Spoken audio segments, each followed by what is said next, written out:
என்கிட்ட பேசணும்னு சொன்னீங்களே, சரி வாங்க நடந்துட்டே பேசலாம். நம்ம 2 பேருக்கும் தான் கல்யாணம் வீட்டுல பேசிக்கிறாங்க. சோ நான் கல்யாணம் பண்ணிக்க போறவர்கிட்ட கண்டிப்பா இந்த முக்கியமான விஷயத்த சொல்லி ஆகணும்னு தான் கூப்பிட்டேன். சொல்லுங்க. நான் காலேஜ் படிக்கும் போது ஒரு பையனை லவ் பண்ணேன். இப்போ இல்ல இப்போ இல்ல, அது இப்போ பிரேக்கப் ஆயிடுச்சு. சரி, எத்தனை வருஷமா லவ் பண்ணீங்க? 3 years. ஓ, கரெக்டா காலேஜ் முடிக்கிற வரைக்கும். என்ன? அது ஒண்ணும் இல்ல, ஜஸ்ட் நீங்க சொல்லுங்க. நான் தான் ஃபர்ஸ்ட் ப்ரப்போஸ் பண்ணேன், இல்லன்னு சொல்லல. But over restrictions. எதுக்கு எடுத்தாலும் சந்தேகப்படுற மாதிரி தான் பேசுவான். எனக்கு இப்படி ஷால் போடுதாங்க பிடிக்கும், பட் அவன் டபுள் சைடு தான் போடணும்னு சொல்லுவான். ஷால் ஒழுங்கா போடு, இப்படி ட்ரெஸ் பண்ணு, அப்படி ட்ரெஸ் பண்ணாத, தனியா எங்கேயும் போகாத, அதை சாப்பிடு, இதை சாப்பிடாத. நானும் எங்கேயும் போக கூடாது, அவனை கூட்டிட்டு போக சொன்னாலும் பயப்படுவான். இவனோட பேசு, அவனோட பேசாத, ஏன் Facebook போக கூடாதுங்க.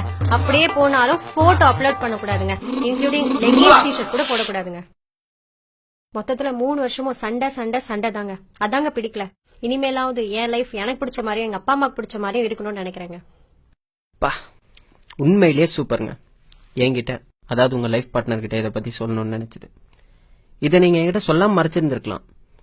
பட் லைஃப் ஃபுல்லா என்கிட்ட மறைச்சிட்டனும், நான் உண்மையா இல்லைன்னு நினைச்சு ஃபீல் பண்ணிட்டே இருந்திருப்பீங்க. அப்படித்தானே? இதை சொல்லிட்டா மட்டும் நம்ம ஃபியூச்சர்ல சந்தோஷமா இருந்துட முடியுமா?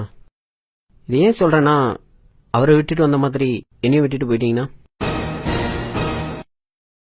நான் என்ன சொல்ல வரேன்னா, அவர் சொன்ன விஷயங்கள்லாம் நானும் சொன்னா என்ன செய்வீங்க? அவர் சொன்ன எல்லா விஷயங்களும் உங்களுக்கு ரெஸ்ட்ரிக்ஷனா மட்டும் தான் தெரியும். ஏன்னா நீங்க ஒரு பொண்ணு. ஒரு பையனா அதுக்கு பின்னாடி எவ்வளவு ரீசன்ஸ் இருக்குன்றது எனக்கு தாங்க தெரியும்.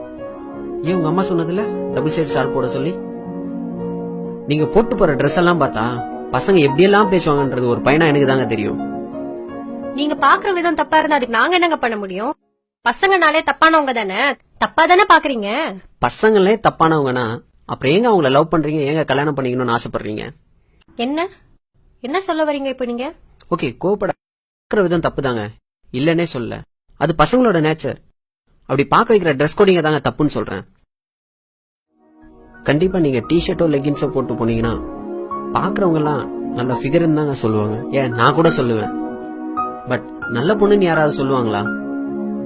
பொண்ணுங்களுக்குன்னு ஒரு ரெஸ்பெக்ட் இருக்குங்க, அதை நீங்க புரிஞ்சிக்கவே மாட்டேங்கிறீங்க.